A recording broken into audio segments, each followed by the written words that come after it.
Hi, everyone. It looks like we have a quorum. I'm going to call this meeting to order. I acknowledge that we have Shakuntala Rao, Commissioner Cox,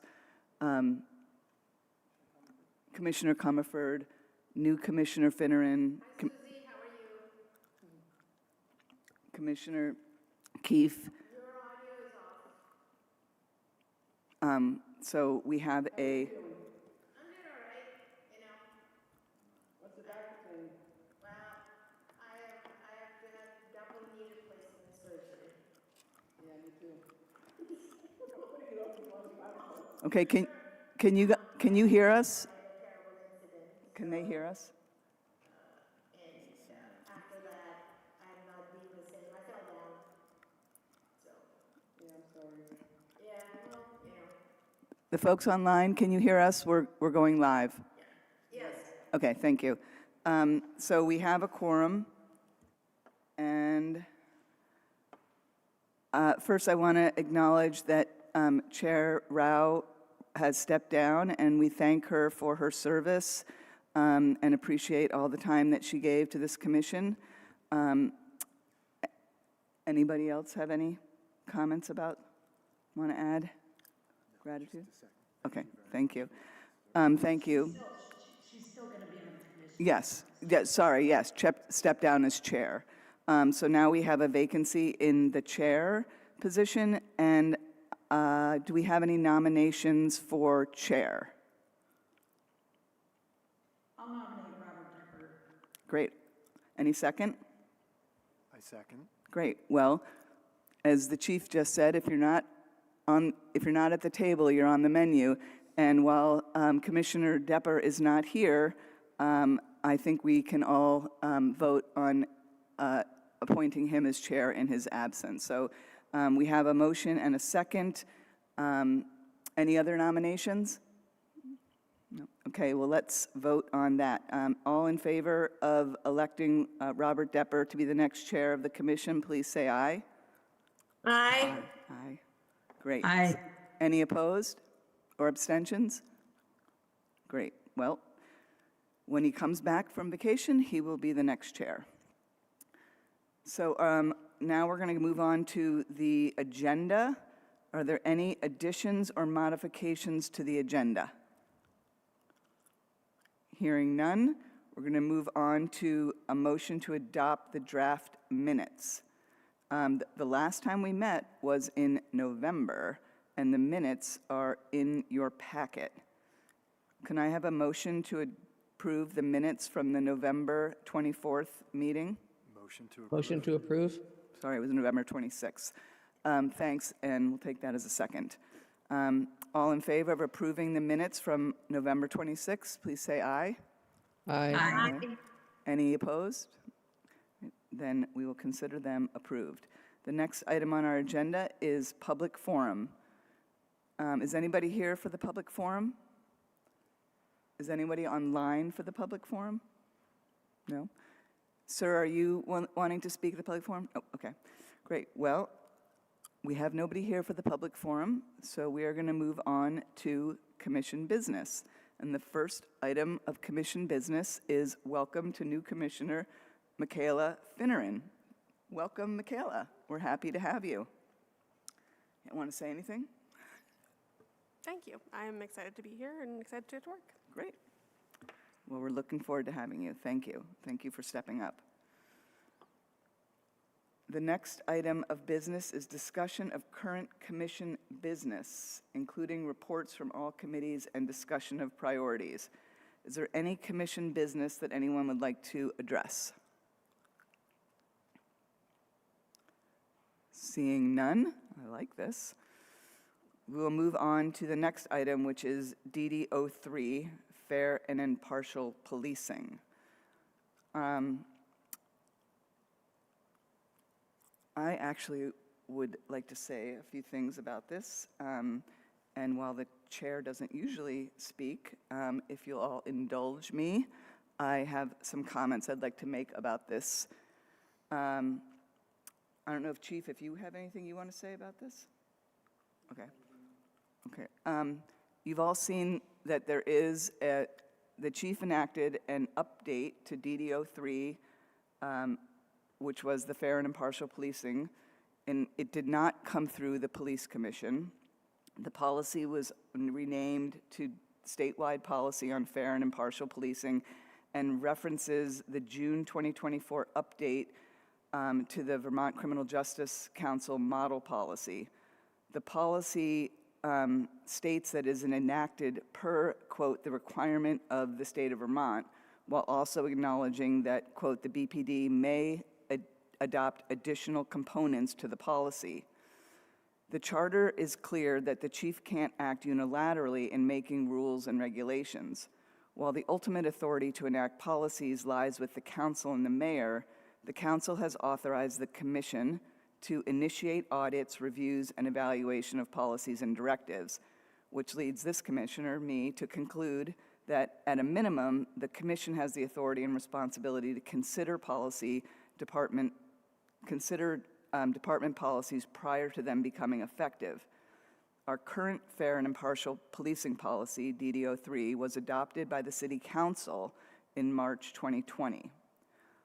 Although adoption of a fair and impartial policing policy that has all the components of the Vermont Criminal Justice Council model policy is required by state law, agencies, or departments in this case, are empowered to adopt a policy that places additional protections in place, and I'm going to quote the state law now. Such agencies may include additional restrictions on agency members' communication and involvement with federal immigration authorities or communications regarding citizenship or immigration status. Although, annually, the Vermont Criminal Justice Council is supposed to review the model policy that it has posted. If it gets updated, agencies are supposed to update theirs in kind and have it reviewed by the Attorney General's office or potentially the lawyer for the Criminal Justice Council.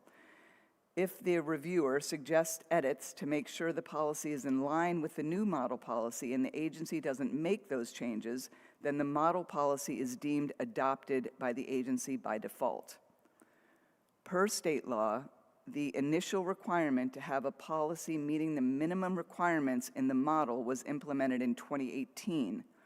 The Criminal Justice Council did update the model policy most recently in June 2024.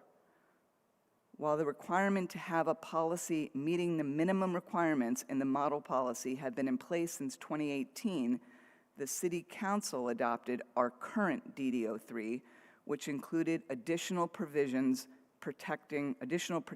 provisions in March 2020.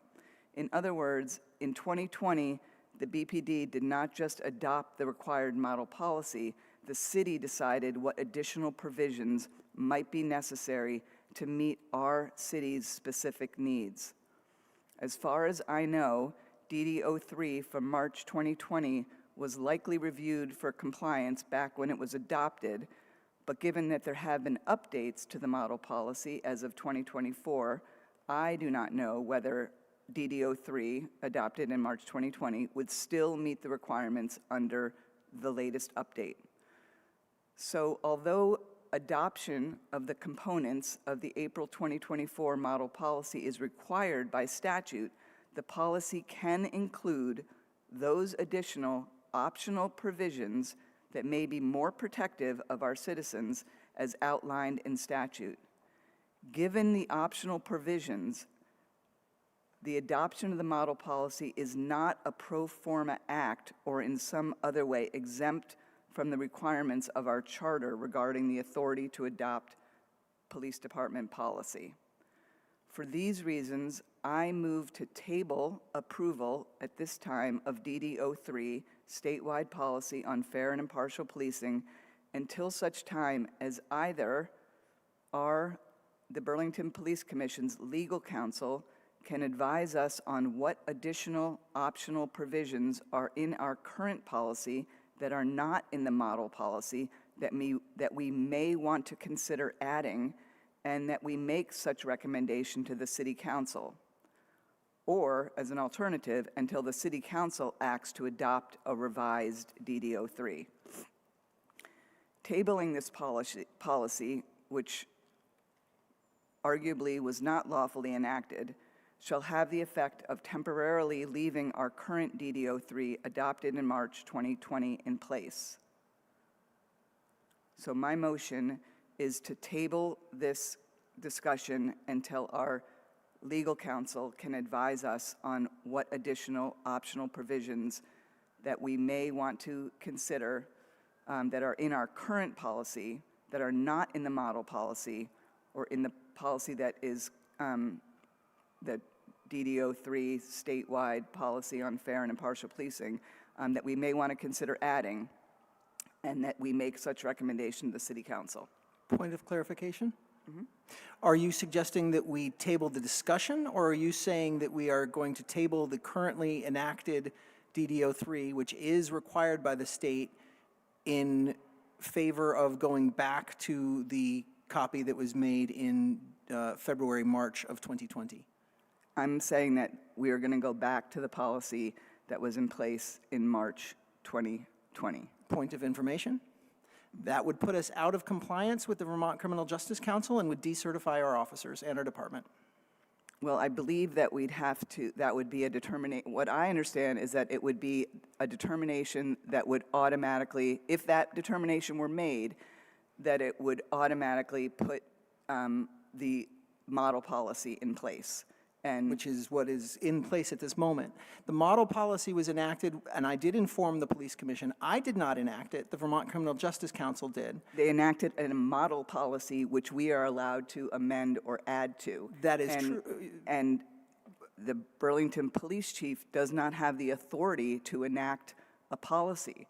The same requirements on the police department were in place in 2018. At that time, the City Council adopted the policy. When we enacted the statewide use of force policy, we followed the exact same procedure. The state gave us a use of force policy that overrode the one that we'd created in 2020, and that was adopted by the city because the Criminal Justice Council required it. I informed the Police Commission of that enactment, and we adopted it. That's our current use of force. Similarly, this one was done in the same way in the summer of '24, in which I told the Police Commission that the Criminal Justice Council had worked for more than a year on this policy. It overrode the policy that was adopted by the City Council at the behest of Migrant Justice and the ACLU in February, March of 2020, and it replaced it. It is true that the city could choose to go further, and it states explicitly in the model policy, which is the statewide policy, that we could do so. Certainly, the body had an opportunity to ask to do so. It's been 7 months since this was implemented. And again, I told the entire commission that it had been given to us and that we had to enact it because we were required to by the Vermont Criminal Justice Council. We did not enact it. I'm The aware City of that. Council did not enact it.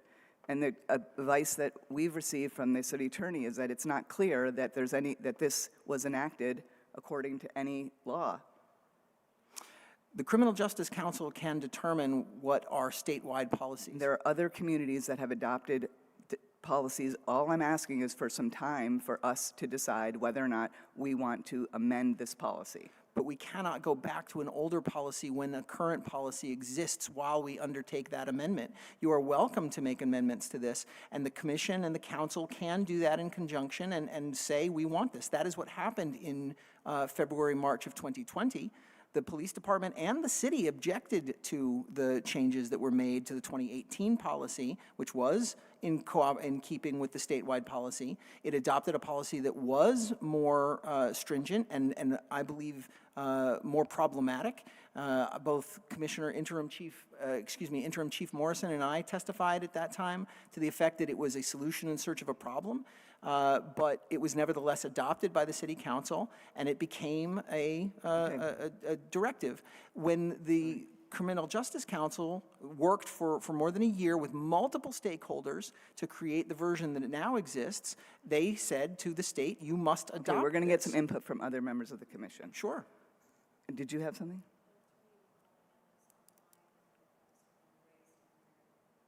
Okay, Haley, okay. Counselor McClellan? Haley?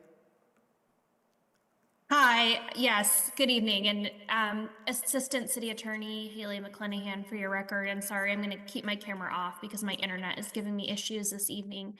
I wanted to share the statute. I'm going to try to share my screen here if that's okay, Acting Chair Oski, just so that folks can follow along with my comments. I'm hoping everyone can see this. So this chapter 20, Seeing your screen, but I think we can follow along with your, if you read to us. how about now? There you go, yes. Okay, great. So chapter 20 of the Vermont statutes annotated, section 2366 talks about the requirement to adopt the fair and impartial policing policy, and subsection A1 talks about the initial process of adopting the policy back in 2018. If this language here at the bottom talks about how agencies may not adopt a policy that allows for greater communication, however, with federal law enforcement, but as has been discussed here this evening, it can adopt a policy that includes more protections for members of the community that the police department interacts with that may have citizenship or immigration status that could be impacted by those communications. So and then it goes on and it talks about the process for the Attorney General's office to review a policy adopted by the municipality. And it says, you know, after consultation with the Criminal Justice Council and the Attorney General's office, if a law enforcement agency fails to adopt the model, essentially at least the minimum, the model policy within a certain time frame for review, then by default we are determined to have that policy in effect and assigned to us as a municipality. So that includes in subsection 2, it contemplates that the policy might be updated, the model policy might be updated by the council. And so every time that happens, we go back through the review process. And every time we go back through the review process, if what we have is deemed non-compliant or we just outright fail to adopt a policy that is compliant, basically we are deemed to have the model policy be our policy until such time as we adopt a different policy that has been deemed compliant by the AG's office. So, you know, I wanted to point that out because I think it's important to note that based on my read of the law, if we decide to roll back the policy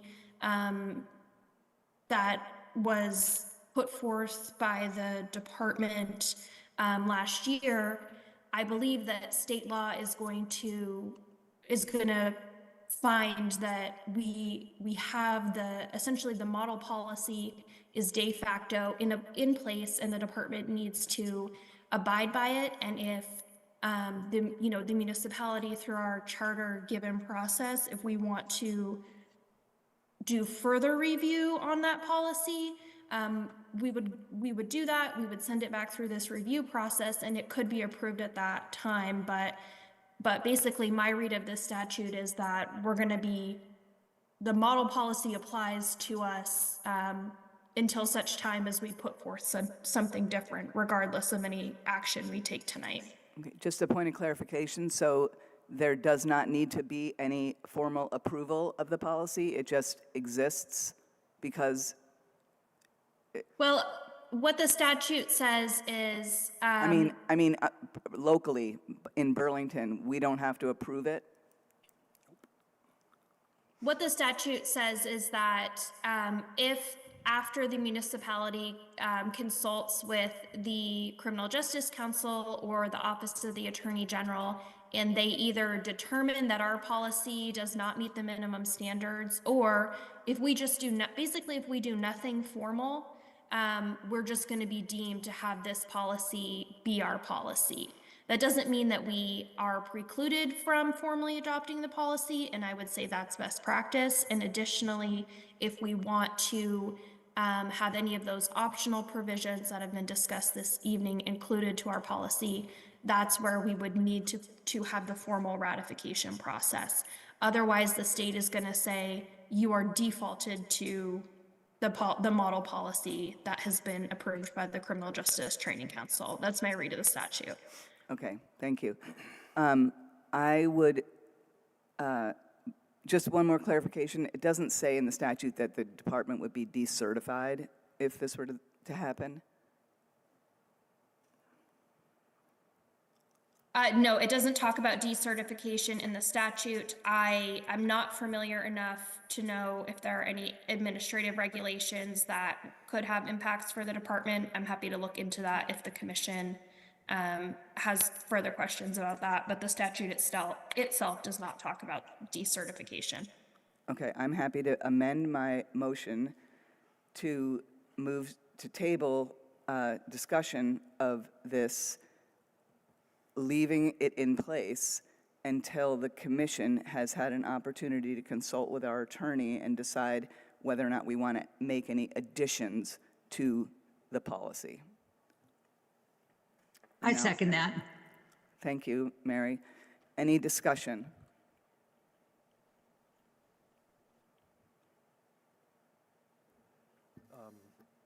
Yeah, actually. Commissioner Keefe?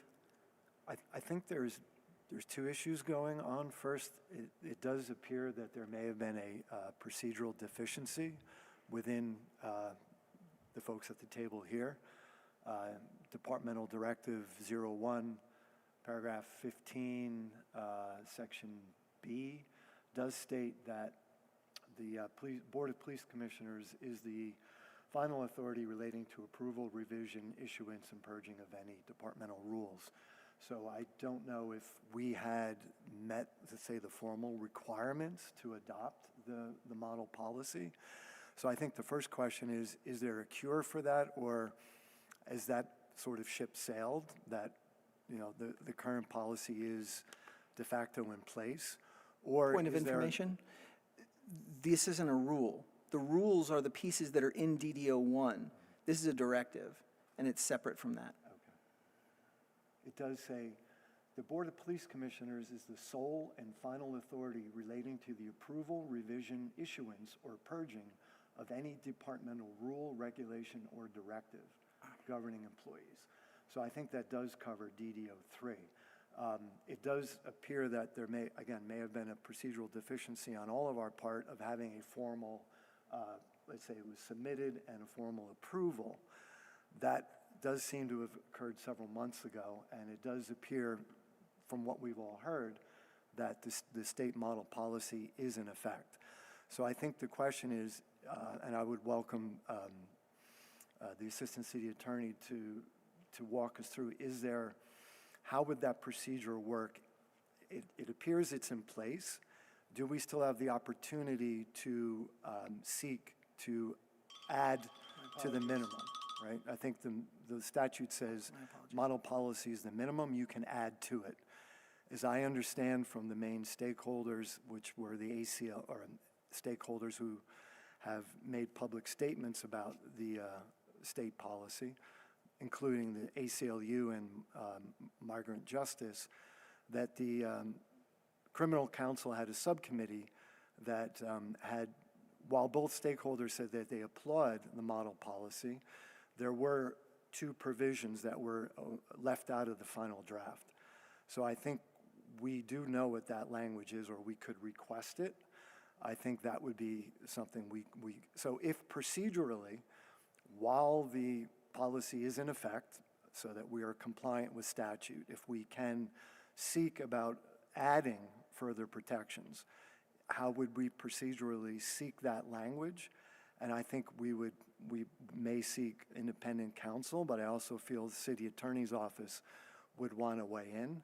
And what might that look like? That we would get these opinions, we would look at the language and see about, while the minimum is being maintained for compliance purposes, how might we address adding additional protections that were left out of the final draft? So maybe if we could get some feedback from city attorney, that might inform the final motion that we would want to vote on, if that's acceptable.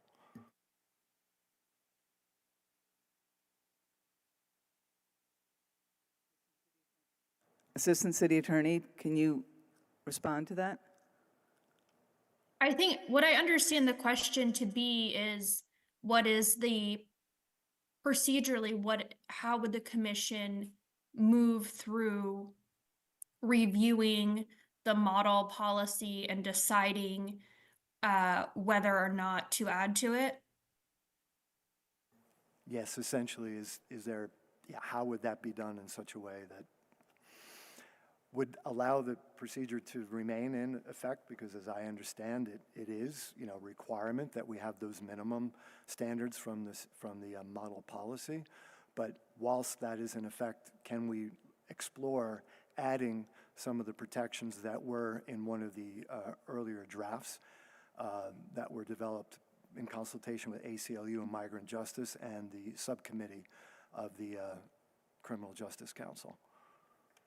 I mean, my initial thought, and would be, I don't see any preclusion in the statute or the terms of our charter that would prohibit the commission from doing a review, determining if it wanted to include additional provisions. From there, I think, a vote to amend the policy subject to the final review and approval of the Vermont Criminal Justice Training Council would be in order. I would defer to the chief as far as what the logistics process has been in terms of submitting a policy to the council for their review and approval.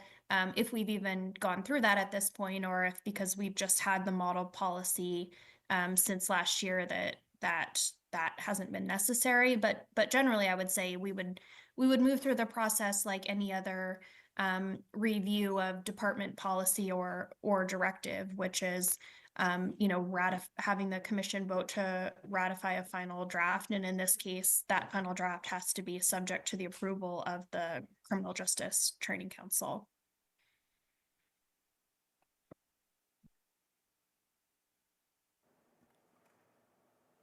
Okay, I don't know that necessarily needs to amend my motion, but I'm happy to try and fit that into the motion. So the motion would be that I move to table further discussion of DD03, statewide policy on fair and impartial policing, until such time as the BPC, the Police Commission, can consult with legal counsel as to what additional optional provisions that we may want to include to the model policy, subject to the approval of the Vermont Criminal Justice Vermont Criminal Justice Council.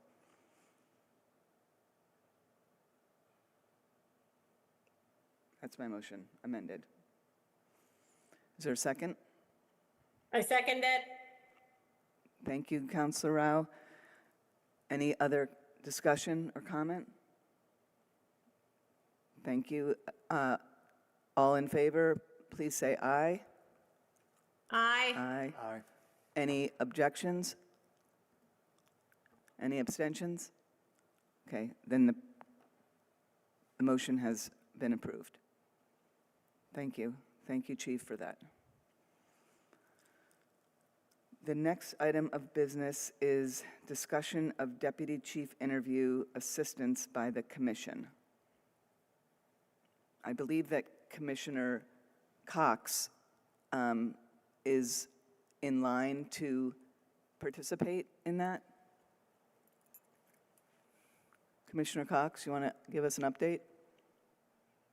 So I notified the chief, and and Shannon Trammell that I was volunteering, that we had discussed it amongst ourselves, and I was volunteering. So I'm just waiting now to get word from the organizers when the panel's going to meet and so forth, but I'll be available. And we're really grateful for that, Commissioner. Thank you very much. We'll let you know when that's happening. It's probably happening a little later. We're going to be involving the interim chief. And so those meetings are anticipated to happen in the second half of March. Okay, great. Can I also ask, is this for both DC LaBarge and DC LeBrec, or is it just one? Well, DC LaBarge is still a member of the department. He's still here and fully employed. So for the time being, it is a single opening that we have. It is true that DC LaBarge is eligible to make a decision if he wants starting in June, or that's the anniversary of his 20th year. But at the moment, there is only one open deputy chief spot. Thank you.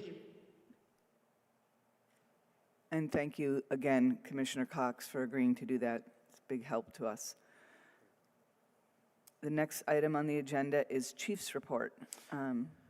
Chief? Thank you. I did ask thank you very much. I asked that the annual report be popped up really quickly because it would have been the discussion in January, and I certainly am not going to go through the whole thing by any means. It is, I think, almost 50 pages long, but I do want to take this opportunity to let the public know that it's available. That's the February one.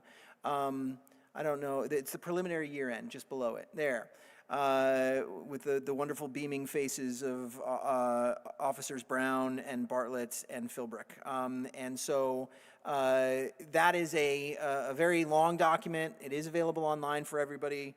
I think the total number of pages, as I said, is somewhere in the order of 49 or 50 or something. It tells a lot. It talks about our staffing numbers and our structure. It talks about incident volume and incident data for the entirety of the year, compares that also to the cumulative averages from 2019 through 2023, and compares 2024 to 2023. It talks about some major events in 2024. That includes the wonderful event that we all had together with regard to the total eclipse.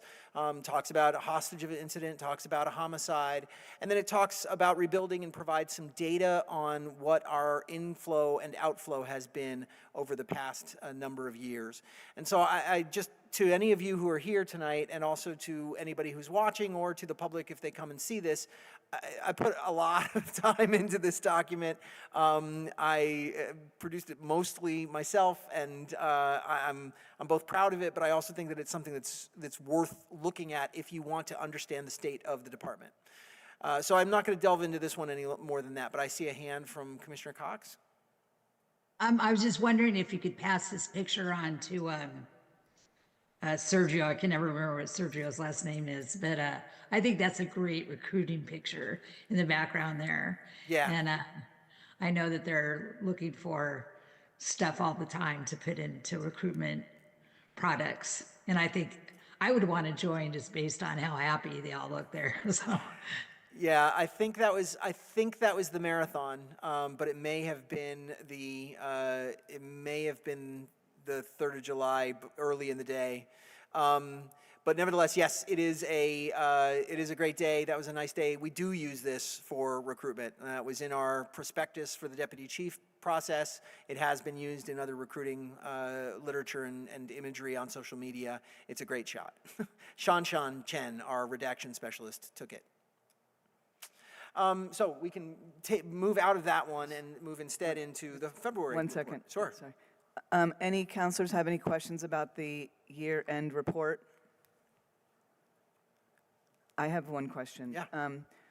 And I think maybe this chart is in the February, I haven't seen it before, now this frequency of priority 1 response per officer. Yes, that is in the February report as well. And have we not seen this before? Is this a new? No, that was new to the year-end report. So when I saw it, I thought a couple things, and I'm curious kind of your thinking about why you included it.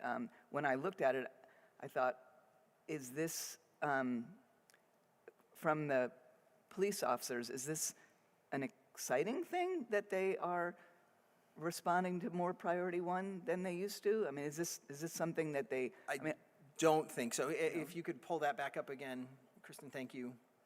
I know it's an exhausting thing. Yeah. But, If you could open that one and then move forward to, I believe it's It's probably 12. 23. Oh, it's it's 12? on 12 of gosh. 16, or maybe I'm looking at, I might be There it looking is, at the one February. back there. Thank you.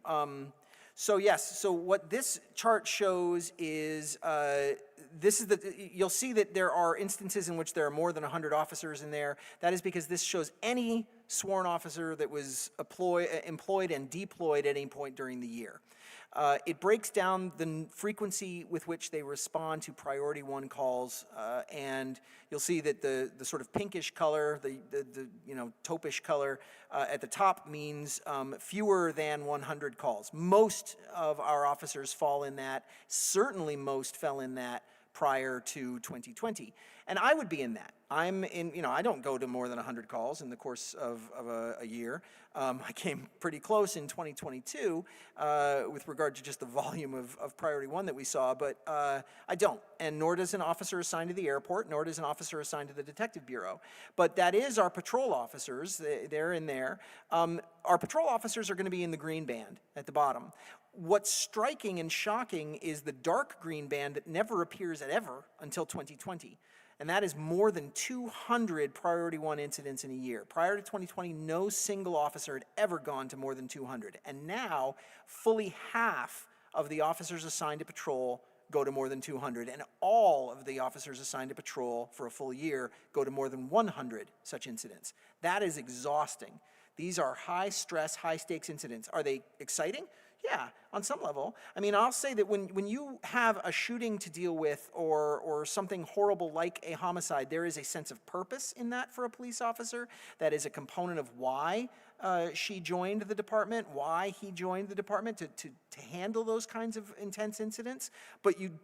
But they stick with you, and you don't want to do them every day. You don't want 5 in a year, and you don't want to go to 100 of those things, much less 200s of those things. And that's what we're seeing. If you look at 2024, you'll see that those numbers are, I think, 15 and 17, and that really is the totality of patrol.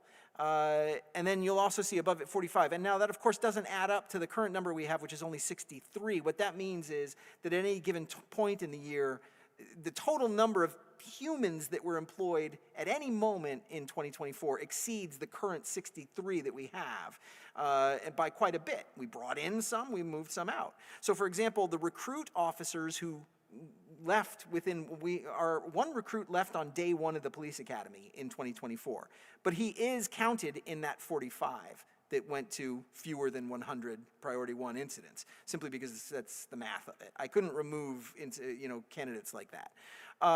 But it's pretty darn shocking what you're seeing here. Pretty darn shocking. Okay, thank you. It just was not, I appreciate that, because when I looked at this, I wasn't sure what I was taking away from the chart, and that's helpful. Thank you. Any other questions about, yep. So Chief, Yes. what have you done in response to support those members? Well, we are offering more kinds of wellness incentive. We offer additional outlets for people to exercise. We now allow people to use Fit Force time by doing things like massage or acupuncture or meditation, if that is what they want. They can also go and see professionals if they want that. We have a contract with a professional service.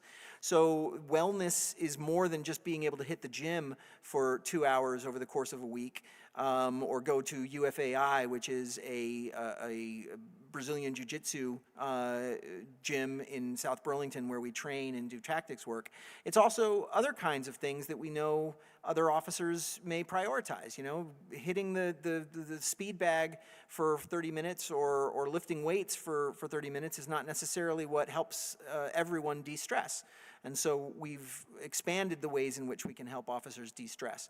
The big issue is, of course, the priority response plan was designed to make certain that they weren't going to as many calls for service, but the priority 1 call is the one they still have to go to.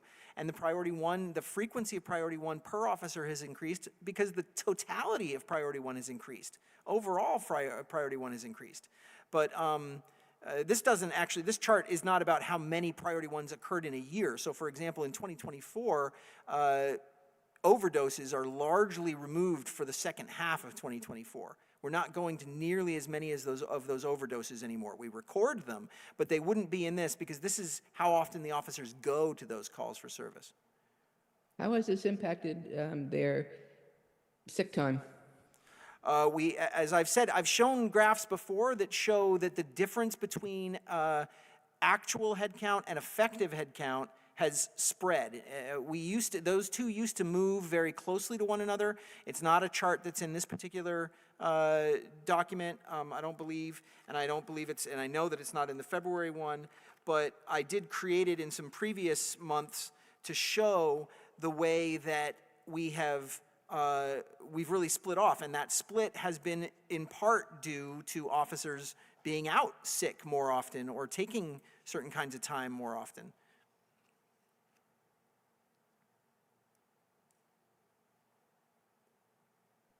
Thank you. Thank you.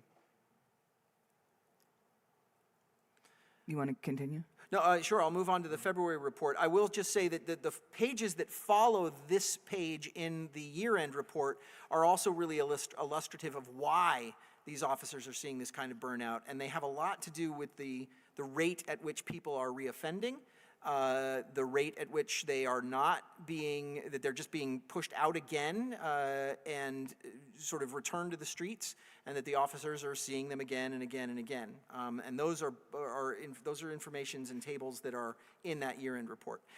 If we move to the February report, thank you. We'll just Chief, move through. Sure. I'm sorry for interrupting you. Could I just ask a quick follow-on to Commissioner Comerford's question? Yeah. Would it be helpful for us to go and testify, for example, at the city council meetings and explain why officer wellness is such a critical piece of their duty and that their contract needs to provide for it copious amounts of mental and physical wellness activities? Is that something that would be useful? Well, I mean, you mentioned contract. We're in negotiations right now, so I can't really discuss anything about the contract or what would or wouldn't be appropriate for it. I can say that I think the council is quite aware of how officers currently feel and wants to help. Are additional voices to that question helpful? Sure, always. First slide, please. Law Enforcement Appreciation Day happened in January. We got some wonderful cookies from the Queen City Police Foundation. They were gone the next day. Next, please. This was a great day. This was a great day for Burlington. It was also the image that was on the cover. These are all my photos with the exception of the one in the upper right-hand corner, which I credit to where it came from. I stole that shamelessly from the UVM page. All the other photos in these documents are either I took them or Shanchan Chen took them. But that was a day. What a wonderful day. It was I think a real return to the way the PD has been involved in things before. We were involved from day one with the university as it was planning this. We were there, but you didn't necessarily notice us. We worked really well with DPW and other entities to make certain that we had adequate protection at every intersection with regard to large vehicles. We were very worried about what had happened in New Orleans and could something like that happen here. And of course it did not. And that's the fact of the matter is that those things don't happen at the vast majority of events that we see in the country. But they happen at 1 or 2 or 3, and so you do have to prepare. The detail of officers there, that's after the event is over and they're about ready to go home. But, just what a wonderful day. That was a really great day for Burlington. And holy moly, those guys were amazing. That team, and our own honest-to-gosh Ted Lasso that we've got right here in Burlington. That was a terrific day. Next, please. Swearing-in ceremony, also a very good day. We swore in a lot of professional employees and one officer who's shown there. The mayor spoke. We had terrific attendance from the city council, from the Queen City Police Foundation, from this body, from the commission, and a lot of members of the public as well. And we are going to pledge to make certain that we give as much heads up as we can, as we did in this instance. We gave a lot of advance notice. We want the public to be able to come and people to be able to see this. These are important days for us. And so Shibe was also sworn in that day, and she gets a little shout out there. But we definitely had success with the professional ranks. It is no secret that our work with the sworn ranks needs to improve. That is a terrific recruit candidate, however. I hear that he is knocking him dead at the academy right now. I am excited about that young applicant. Not an applicant, he's a recruit now, he's a member of the department now, but we would like to have more than one. Next, please. The Community Academy, another really successful event. You'll see city councilors in that group. You'll see members of the public who are sometimes, critical of the police department and wanted to know more and came because they wanted to see what we do. The syllabus is in very small print over on the left-hand side of the page. You can see it if you look at it on a phone or a computer, probably not so well in this room right now, unless your eyes are better than mine. But it's a long commitment. It's many classes. It's 6 sessions. They're each about 3 hours long. We put them through scenario-based training. We give them instruction about various things that we do. And I thought this was a terrific event. I was really glad for it. And this is one of the best community academies we've had in the last couple of years. It was really nice. Next, please. Head count, as we show it. I think that's 63. We're going to sit there for a bit. We will drop in April, owing to my departure. Again, not initially. So there will be some. I think we're going to sit at 63 pretty flat for a while. We hope to add some new candidates in July. We hope to have a strong class for the academy. We have a number of people that we are working on getting through the application process and the vetting process. So hopefully we'll have a larger number than one. I'm very confident that it will be a larger number than one. We also, of course, hope to onboard a deputy chief in that time period. We'll onboard, interim chief Burke will be added to this count come in March. So as of the 1st of April, he will be added to this number. So we may see it jump a little bit, move around a little bit, but it's going to be a little bit flat for a bit. As I explained in the long report that I provided to the city council at their request, we still have some rates of loss this year and next year based on tenure. We just know that people will hit 20. They are more likely to leave than they have in the past at 20. It used to be that people would stay past 20. Lately, they've pretty much been leaving at 20. Can that be turned around? I certainly hope so. Also, we have a good chance, we have a strong thing coming in 2027, which is we don't have any anticipated 10-year retirement in 2027. Nobody hits 20 years in 2027. That may be an opportunity for us to actually catch up a bit. If we can bring a number of people in and also not really lose anyone that year, that will be a good thing for us to try to climb our way out. Is there mandatory retirement age? No, 20 years of service is when you get a half pension, but you can't collect until you're 50 or 55, depending on when you were hired. And you continue to accrue up to 25, so there is an added incentive with regard to what your pension will be. So those are all complicated choices made by officers. But you could keep working until you're 70? I suppose. I mean, I think that at some point you are losing money in the sense that you're actually not contributing anything to that pension and you're also not collecting it. You're just giving the city money on some level. We've seen people do 25 or even 30-year 70 is careers. not that old, actually. Oh, okay. that's absolutely. I don't think I said anything about the age, did I? We've seen people do 25 and 30-year careers and then transition to other city departments and do one individual, John King, did 30 years in one and 25 in the other. I don't know that you can actually do that anymore. I think you actually have to take a break from city employment before you can go back to city employment. But nevertheless, the likelihood anybody moves past 25 is very tiny, but they could. Next, please. 63 total, 58 effective. That's Sergeant Chase Vivori and Deputy Chief Labarge and me in the aftermath of the parade with the Catamount. It was a lot of fun. We also have 6 community service officers and 6 community sport liaisons, so we're full up for our CSLs. Next, please. This describes those roles that are unique to us here in Burlington. Next, please. This is a chart of all BPD positions, which I think is interesting for anybody who wants to look and see sort of the breadth of what it is that we have people doing. Our professional positions, there are a number of different professional positions there. And numerically the biggest, of course, is our dispatchers, and then our community service officers, and then our community sport liaisons. But there are a lot of other important roles mixed up in that. Next, please. The priority response plan. Next, please. How it's being implemented. Next, please. Again, the same chart that was in the year-end report and not updated. This is only through 2024. Next, please. Incident volume year to date. That's our emergency service unit, our emergency response unit, our ERU. They handled a barricaded individual wanted for a crime, and they talked him out. We did not have to use the unique skills of the ERU. Our CNU, or Crisis Negotiation Unit, was able to talk him out voluntarily. So they work really well together, and they are some of the best at what they do. They really are some of the best in Vermont at this kind of work. Next, please. Valcor incidents selected, just showing where we are. February is a little early to see any trends, so take this for what you will take it for. Excuse me. Next, please.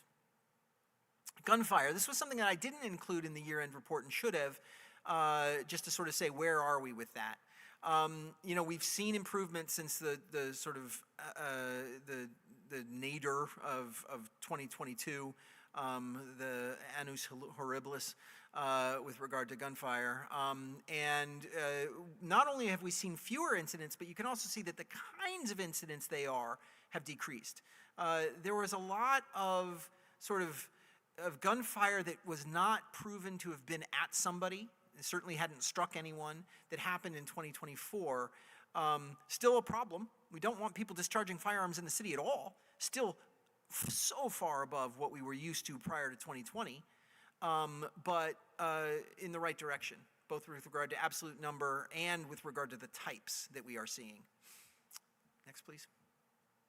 And that's it. And there we are. And somebody recently mentioned to me that I really should clarify this page, and I will in future versions, to say that $100,000 is top pay flat without overtime for a police officer. Our supervisors make more money than that. And most of our police officers would go beyond that if they were, because they all unfortunately have to do a lot of overtime right now. But we can't advertise overtime, that's just not something that's done. And I don't want to confuse the matter by saying, our deputy chiefs make X, or our chiefs make X, as saying that's the range of salary. That seems to be a little bit disingenuous. So I need to think about how I'm going to include some of that information, but it was brought to my attention recently that should be perhaps addressed somehow. And that, I think, is it. And I thank you very much for the opportunity to show it, and I'll take, of course, any questions. Commissioner Cox.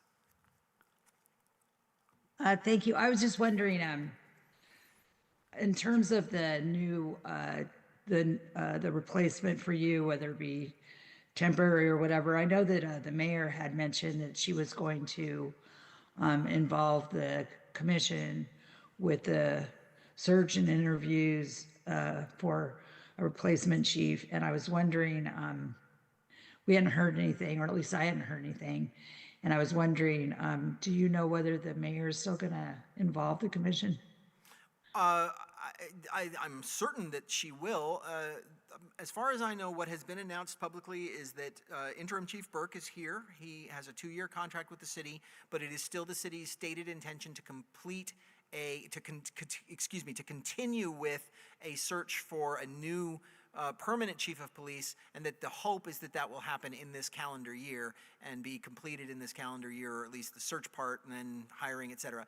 I'm certain that there's going to be, I believe they've identified a search firm. I don't know if they've publicly announced that, so I'm not going to. That's not my place. But any qualified search firm would, of course, incorporate public, input into the vetting process, and the police commission would be the very first place you would go for that. So I can say with confidence that the mayor is going to include this body in that process. Any other questions for the chief? Commissioner Cox? Can I just add that I'm so impressed by the officers and the professional staff of the police department.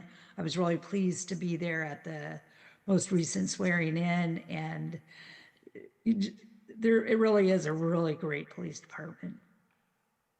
Thank you. I think so too. I love it.